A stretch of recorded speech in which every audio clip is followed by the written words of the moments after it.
we are going to be starting some seeds today. We are 6 weeks out from our last frost date right now, so we still have a little ways to go, but we can get some stuff started and growing under the grow lights in the basement. There's a link in the description to the video where I made this potting soil seed starting mix myself.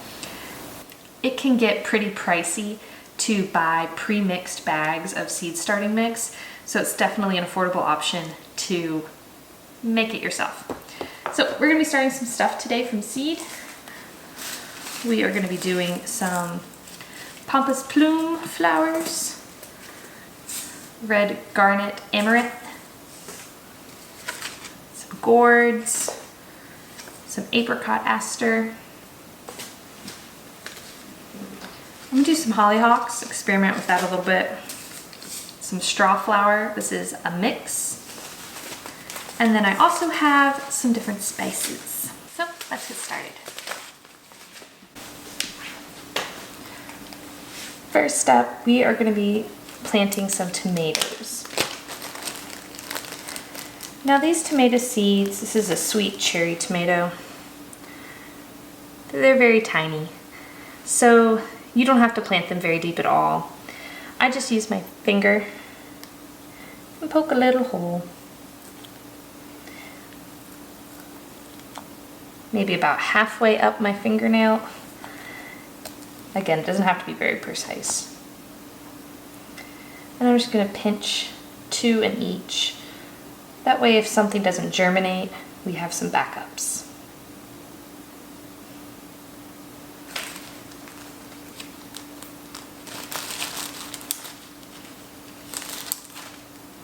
And then I'm just going to cover and gently press it down in.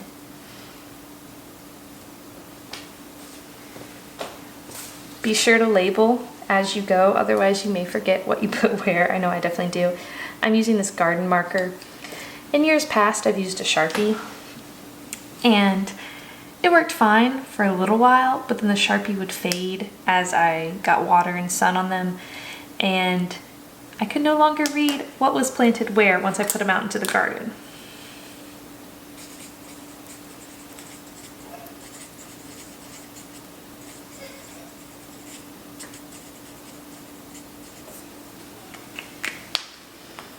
So this whole row is the same tomato variety, so I only need 1 marker for the row.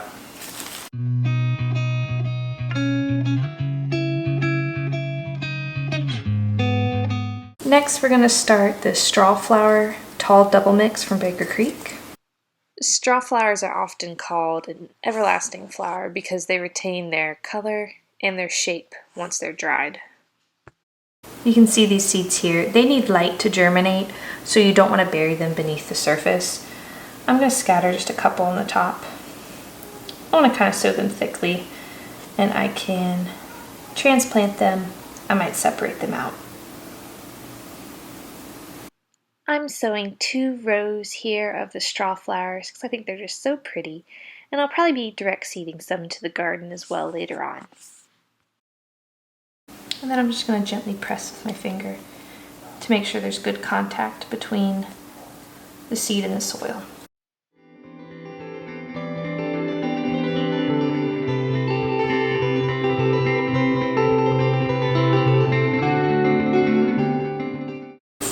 And don't forget to label.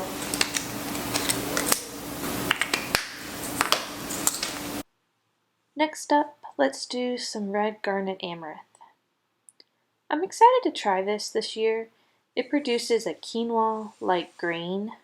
Quinoa actually is coated in something called saponins, which is what gives it its bitter taste.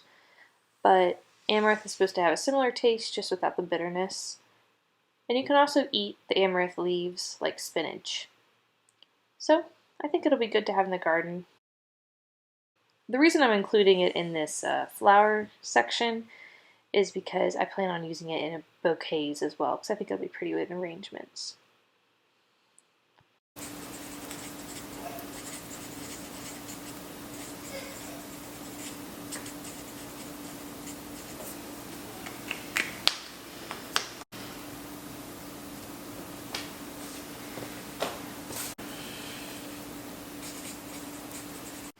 While I have the marker out, I'm going to go ahead and label what we have next as well.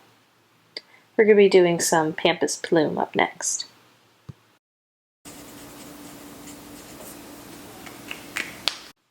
Pampas Plume or Pampas Plume, I'm not sure what the correct pronunciation of that is, but it produces real soft, feathery looking flowers. This is a multicolored pack, so I think that'll be really pretty to add to the garden. These flowers require light to germinate, so you want to make sure that you just gently press them into the soil so that there's good contact, but they're not being buried. I am really excited for all these flowers that I'm growing this year. Last year, I really focused heavily on simply food production and did not really take the time or energy to focus on any flowers. But I really do love bouquets around the house, so I'm trying to make that a bigger focus of the garden this year. Next, let's do the Apricot Aster. These produce really pretty kind of creamy pink flowers. I absolutely love the color on these. They're just a tiny little seed, but they'll grow into something beautiful for sure.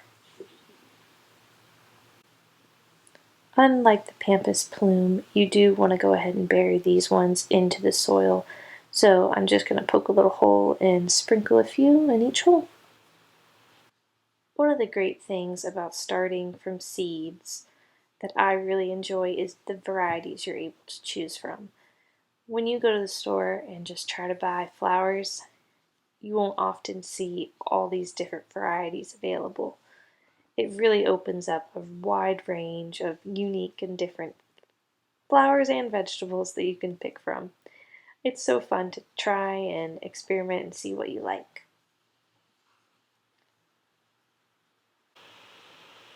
Sometimes I change my mind midway through videos, so I do apologize that my intro doesn't exactly match up, but I think I'm going to plant these hollyhocks and gourds later on into the garden. I'll probably just direct seed them. Now, Stevia is also one that requires light to germinate, so you want to make sure you don't cover it with any soil. Most of you probably know what Stevia is, but you might not know that you're able to grow it yourself. Stevia is a sugar substitute, though, for those of you who don't know. It's something like 200 times sweeter than normal white cane sugar, but it's better for you. It doesn't have quite all the negative side effects that come with a regular sugar. It's definitely a must-have in our garden. As always, don't forget to label. I often have a really bad habit about this, so I'm telling myself as much as I'm telling you. We have lots of different herbs left, but I'm running out of space, so I think we're just going to do some thyme for right now because I do like cooking with this and I'll probably make use of it before it's ready to be transplanted out as well. I'm going to be planting thyme in the rest of these cells, and then I will be sprinkling a little bit of vermiculite over the top of everything. The vermiculate's all done. I ended up forgetting to hit record on that. We have vermiculite as an ingredient in our homemade seed starting soil recipe, but sprinkling some on top helps aid in germination with your seedlings. And not to worry, light can still pass through for those couple flowers we planted that do require light to germinate. Let's go put these under the grow lights.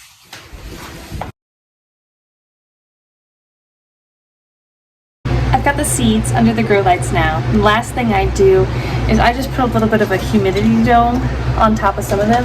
Now, these are the largest humidity domes I have, but I'm just going to make do with what I have because it's not in the budget to buy more right now. But we just place them on top like that, and at least some of the seeds will get a quicker germination.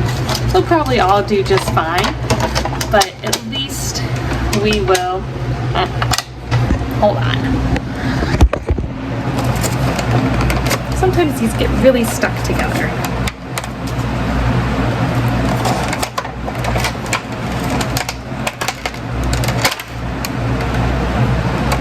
There we go.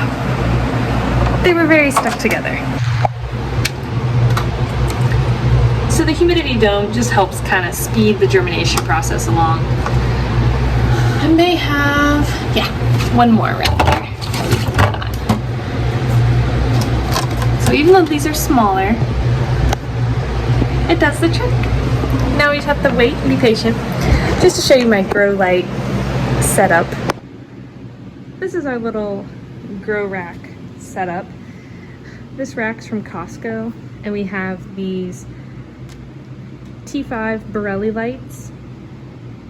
And I just took a piece of a wooden shim and screwed the lights into the wooden shim, and then I have just some garden twine to help raise and lower it.